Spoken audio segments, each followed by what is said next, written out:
दोस्तों, क्या आप जानते हैं कि एक आर्मी ऑफिसर अपनी पूरी जिंदगी में कभी समागम क्यों नहीं करते? और क्या आप ये जानते हैं कि आर्मी की ट्रेनिंग लेते वक्त उसके आगे सुंदर लड़कियों को क्यों रखा जाता है? दोस्तों, इंडियन आर्मी एक ऐसा नाम है जिसकी जितनी तारीफ की जाए उतनी कम है। एक आर्मी ऑफिसर की लाइफ चुनौतियों से भरी रहती है, जो कभी भी अपने देश के लिए अपनी जान तक को न्यौछावर करने को तैयार रहते हैं। शायद तभी सरकार भी इन्हें हर वो मुमकिन सुविधाएं देती है जिससे एक आर्मी ऑफिसर अपनी लाइफ को बेहतर बना सके। आज के इस वीडियो में हम आपको उन सभी सुविधाओं और फैसिलिटीज के बारे में बताने वाले हैं जो सभी इंडियन आर्मी ऑफिसर्स को भारतीय सरकार द्वारा दी जाती है। तो चलिए शुरू करते हैं इस वीडियो को। दोस्तों, 2020-21 में भारत का डिफेंस बजट 4,78,000 करोड़ रुपए था और इसमें से 1,40,000 करोड़ आर्मी के एक्स ऑफिसर्स को सिर्फ पेंशन के तौर पर ही दिए गए थे। दोस्तों, ये तो आर्मी के एक्स ऑफिसर्स को मिलने वाली सुविधा का एक छोटा सा पार्ट था। आगे तो हम आपको उनको मिलने वाली उन सभी सुविधाओं के बारे में बताएंगे जिसके बारे में जानने के बाद एक आर्मी ऑफिसर का सम्मान आपकी नजरों में और भी ज्यादा बढ़ जाएगा। Number 1, canteen stores department. दोस्तों, भले ही इस डिपार्टमेंट का नाम CTS हो, लेकिन यहाँ ऐसी चीजें मिलती है जिसके बारे में एक आम आदमी जानकर तो शायद हैरान ही रह जाए। यहाँ पर खाने के अलावा ग्रोसरी की भी सभी आइटम के साथ साथ गाड़ियां तक मिलती है। अब दोस्तों, अगर आप सोच रहे हैं कि ये फैसिलिटीज आर्मी ऑफिसर्स को कब से मिल रही है, तो आपको बता दें ये सुविधा हमारे जवानों को तब से मिलती आ रही है जब भारत आजाद भी नहीं हुआ था। जी हाँ, इस सुविधा को सन 1920 में शुरू किया गया था। तब इसका नाम द आर्मी कैंटीन बोर्ड रखा गया था, लेकिन तब यह डिपार्टमेंट थोड़ा अलग तरीके से काम करता था।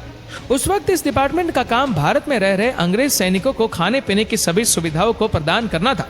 लेकिन वक्त के साथ माहौल बदला और इसके तर्ज पे 1 जनवरी 1948 को कैंटीन स्टोर्स डिपार्टमेंट को लॉन्च किया गया, जिसका मकसद था देश के सभी जवान, फिर चाहे वो एक्स सर्विसमैन हो या करंट सर्विसमैन, इनके साथ ही इनके घर वालों को भी रोजमर्रा की जिंदगी में इस्तेमाल होने वाली सभी चीजों को कम दाम में उपलब्ध करवाना।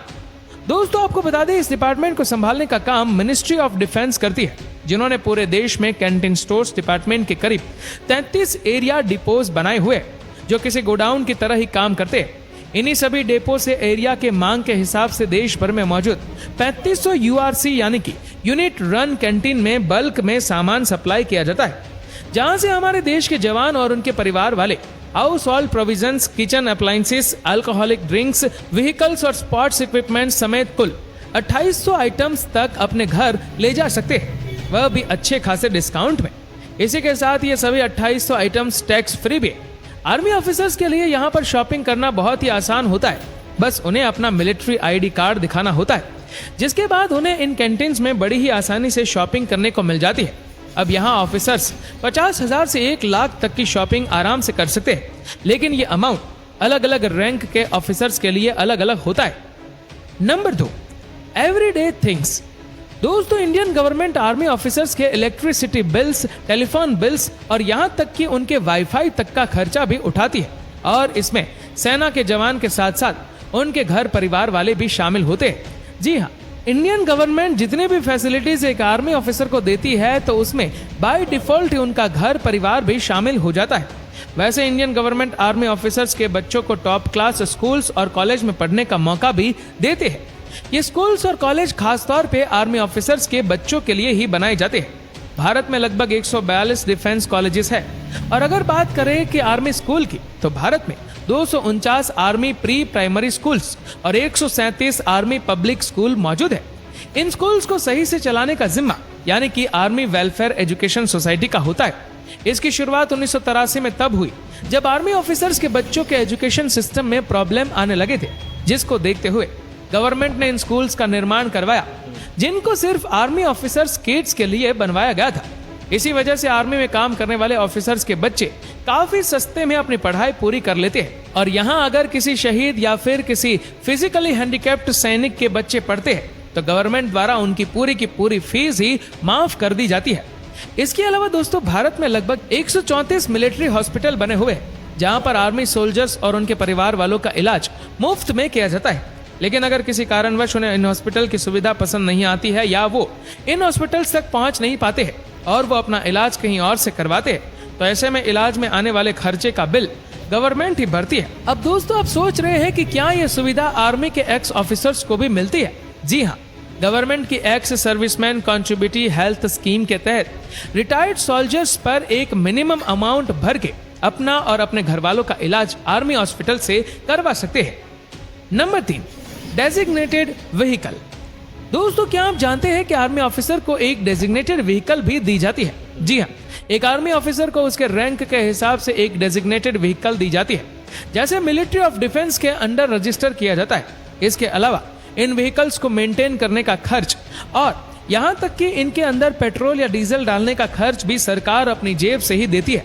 लेकिन इन डेजिग्नेटेड व्हीकल्स को ऑफिसर्स सिर्फ अपनी ड्यूटी के दौरान ही इस्तेमाल कर सकते हैं। इसके अलावा भी दोस्तों एक आर्मी ऑफिसर्स को कई सुविधाएं दी जाती है, जैसे कि free toll tax, free plane और फ्री ट्रेन टिकट्स।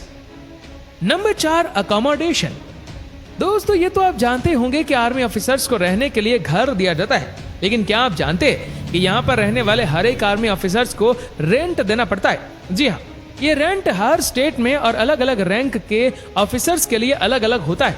और यहाँ तक कि जो रहने के लिए इन्हें घर दिए जाते हैं वो भी इनके रैंक के हिसाब से अलग अलग होते हैं। दोस्तों, कई बार गवर्नमेंट इन्हें BAH यानी बेसिक हाउसिंग अलाउंस के तहत रेंट का अमाउंट दे देती है। दोस्तों, जिन आर्मी ऑफिसर्स को घर दिए जाते हैं उनमें कैप्टन और लेफ्टिनेंट पोस्ट वाले ऑफिसर्स को 2 BHK घर मिलता है। वहीं उनसे ऊंची पोस्ट जैसे मेजर, ब्रिगेडियर और बाकी हाई रैंक ऑफिसर्स को बंगलों में रहने की फैसिलिटीज दी जाती है। लेकिन दोस्तों, इन्हें बंगलों के साथ साथ हाउस हेल्प के लिए अलग से पैसे भी दिए जाते हैं। आपको बता दें, ये सारे घर और बंगलो ज्यादातर कंटेनमेंट एरिया में ही होते हैं, जिन्हें खास तौर पर आर्मी ऑफिसर्स और उनके घर वालों के लिए ही बनाया जाता है। लेकिन दोस्तों, अगर किसी ऑफिसर्स को यह जगह छोटी लगे और उन्हें इन घरों में रहना पसंद ना हो तो वो अपनी जरूरत के हिसाब से अपने रहने के लिए अपने मुताबिक कोई और दूसरा घर भी ढूंढ सकते हैं। Number 5, retirement. दोस्तों, सारे कामकाज के बाद की बारी आती है रिटायरमेंट की। यहाँ पर सरकार ने हमारे भारतीय सोल्जर्स का पूरा ख्याल रखा है। जब कोई भी सोल्जर्स रिटायर होता है तो उसे पेंशन के तौर पर उनकी तनख्वाह का 50% हिस्सा दिया जाता है और यह अमाउंट उन्हें रिटायर होने के बाद पूरी जिंदगी मिलता रहता है। लेकिन इसके लिए एक ऑफिसर्स को 20 साल तक अपने देश की सेवा करनी पड़ती है। लेकिन अगर किसी रिटायर्ड ऑफिसर्स की मौत हो जाती है तो उनके घर वालों को उनके पेंशन का 30% हिस्सा दिया जाता है। लेकिन अगर कोई ऑफिसर ड्यूटी के दौरान शहीद होता है तो उसके पोस्ट और रैंक के हिसाब से गवर्नमेंट उनके घर वालों को एक अमाउंट देती है। इसके अलावा भी जो ऑफिसर्स रिटायर हो जाते हैं उन्हें पेंशन के साथ साथ CST और अकोमोडेशन से लेकर कंट्रीब्यूटरी हेल्थ स्कीम तक के इन सभी फैसिलिटीज को इस्तेमाल करते रहने का हक दिया जाता है।